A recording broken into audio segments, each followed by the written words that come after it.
শুরুতে জানিয়ে দেব ফিলিস্তিনিদের প্রতি সংহতি, ইসরায়েলি জাহাজে ইয়েমেনিদের নতুন হামলা। জানিয়ে দেব হুতি বিদ্রোহীদের প্রশংসায় পঞ্চমুখ ইরানের নতুন প্রেসিডেন্ট।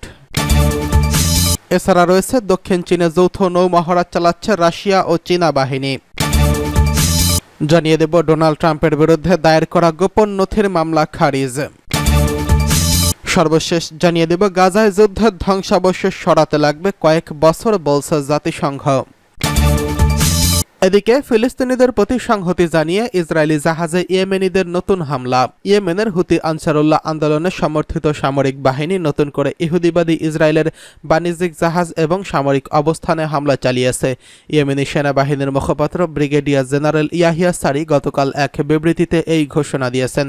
তিনি বলেছেন, ফিলিস্তিনের গাজা উপত্যকার আল মাওয়াসি শরণার্থী শিবিরে ইসরায়েলি সেনারা সম্প্রতি যে গণহত্যা চালিয়েছে তার জবাবে এবং ফিলিস্তিনি প্রতিরোধ যোদ্ধাদের প্রতি সমর্থন জানিয়ে ইসরায়েলি জাহাজ ও সামরিক অবস্থানে হামলা চালানো হয়েছে। জেনারেল সারি বলেন, এডেন উপসাগর MSC ইউনিফিক নামে ইসরায়েল জাহাজে ইয়েমেনি সশস্ত্র বাহিনী যৌথভাবে ড্রোন ও ব্যালিস্টিক ক্ষেপণাস্ত্র দিয়ে হামলা চালায়। দ্বিতীয় অভিযানে ইসরায়েলের ভেতরে কয়েকটি সামরিক অবস্থানে সেনারা ড্রোন দিয়ে হামলা চালিয়েছে। ইসরায়েলের দক্ষিণে উম্মুল রাশরাশ এলাকায় এই অভিযান চালানো হয় বলে জানিয়েছেন তিনি, এবং সফলভাবে হামলার লক্ষ্য অর্জিত হয়েছে বলেও দাবি করেন। জেনারেল সারি সতর্ক করে বলেন, গাজা উপত্যকার উপর থেকে ইসরায়েলি অবরোধ প্রত্যাহার এবং সেখানে বর্বর আগ্রাসন বন্ধ না হওয়া পর্যন্ত ইহুদিবাদী ইসরায়েলের বিরুদ্ধে ইয়েমেনি সশস্ত্র বাহিনীর হামলা অব্যাহত থাকবে।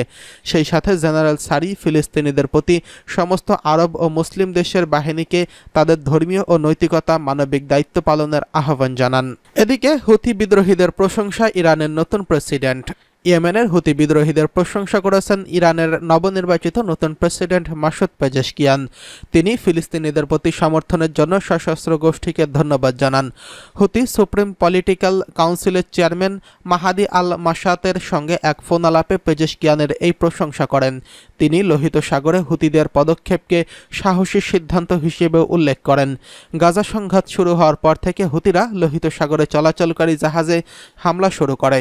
তাদের দাবি, শুধু ইসরায়েল সংশ্লিষ্ট জাহাজগুলোতে তাদের লক্ষ্যবস্তু, এবং এই হামলার কারণে লোহিত সাগরে চলাচলকারী অন্যান্য জাহাজ এবং বাণিজ্য ব্যাপকভাবে ক্ষতিগ্রস্ত হচ্ছে। হুতি হামলায় কমপক্ষে 70টি জাহাজ আক্রান্ত হয়েছে। এ পর্যন্ত 4 জন ক্রু নিহত হয়েছেন এবং 2টি জাহাজ সম্পূর্ণ ডুবে গেছে। তাছাড়া একটি বাণিজ্যিক জাহাজ হুতিদের কবজায় রয়েছে।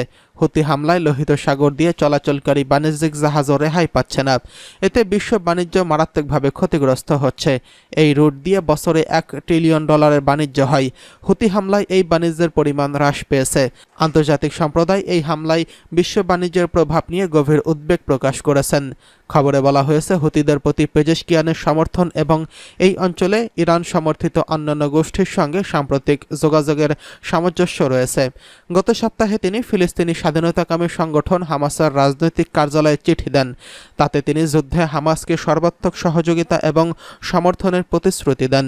এর আগে পেজেশকিয়ান লেবানন ভিত্তিক সশস্ত্র গোষ্ঠী হিজবুল্লাহ সেক্রেটারি জেনারেলকে অব্যাহত সমর্থনের আশ্বাস দিয়েছিলেন, যা নতুন প্রশাসনের অধীনে ইরানের আঞ্চলিক নীতির ধারাবাহিকতা প্রতিফলিত করে। হিজবুল্লাহ নেতা হাসান নাসরুল্লাহ বলেছিলেন, ইরানের প্রেসিডেন্ট পরিবর্তনে হিজবুল্লাহ এবং এই অঞ্চলে ইরান সমর্থিত অন্যান্য গোষ্ঠীর প্রতি তেহরান সমর্থনকে পরিবর্তন করবে না। এদিকে দক্ষিণ চীনে যৌথ নৌমহড়া চালাচ্ছে রাশিয়া ও চীনা বাহিনী। চীন ও রাশিয়ার দক্ষিণ চীনের একটি সামরিক বন্দরে যৌথ নৌমহড়া শুরু করেছে। মার্কিন নেতৃত্বাধীন ন্যাটো সামরিক জোটের সাথে যখন এই দুটি দেশের টানপোড়েন এবং উত্তেজনা চলছে, তখনই রাশিয়া ও চীন এই যৌথ মহড়া শুরু করল। চীনের প্রতিরক্ষা মন্ত্রণালয় জানিয়েছে, যৌথ সমুদ্র 2024 নামে এই মহড়া গতকাল থেকে গুয়াংডং প্রদেশের ঝাংজিয়াং শহরের কাছে শুরু হয়েছে এবং আশা করা হচ্ছে আরও 2-1 দিন এই মহড়াটি চলবে। চীনা প্রতিরক্ষা মন্ত্রণালয় এক বিবৃতি অনুসারে, চীন ও রাশিয়ার সেনা সম্প্রতি পশ্চিম ও উত্তর প্রশান্ত মহাসাগরে টহল দিয়েছে এবং আন্তর্জাতিক এই মহড়ার সাথে আঞ্চলিক পরিস্থিতির কোনো সম্পর্ক নেই। এছাড়া কোনো তৃতীয় পক্ষকে লক্ষ্য করে এই হামলা মহড়া চালানো হচ্ছে না। চীনা রাষ্ট্রীয় সম্প্রচার মাধ্যম CCTV জানিয়েছে, যৌথ মহড়ায় ক্ষেপণাস্ত্র বিরোধী মহড়া, সমুদ্র হামলা এবং বিমান প্রতিরক্ষা অন্তর্ভুক্ত থাকবে।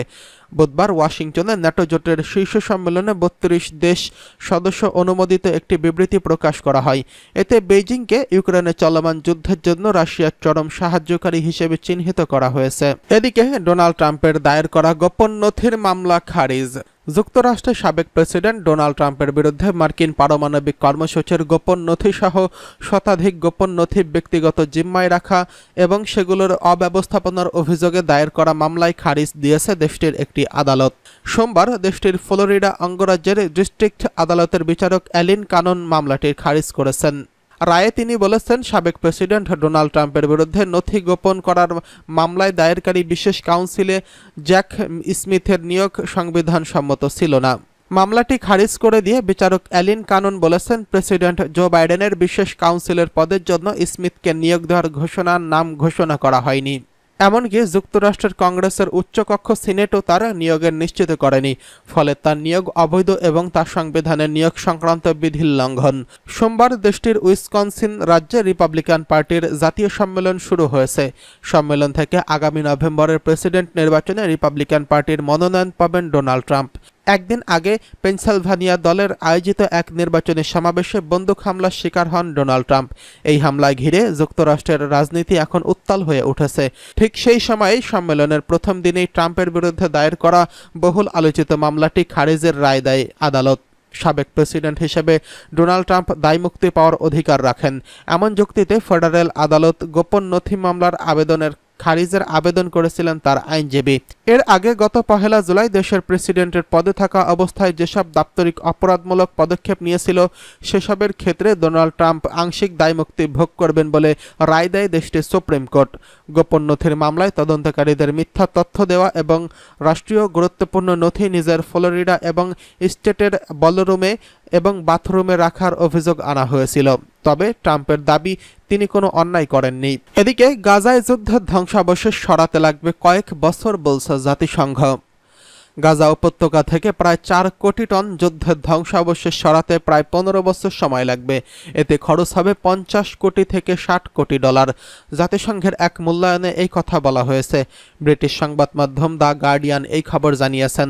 জাতিসংঘের পরিবেশ কর্মসূচি গত মাসে প্রকাশিত এক প্রতিবেদনে বলা হয়েছিল, গাজায় ১,৩৭,২৯৭টি ভবন ক্ষতিগ্রস্ত হয়েছে, যা মোট ভবনের অর্ধেকেরও বেশি।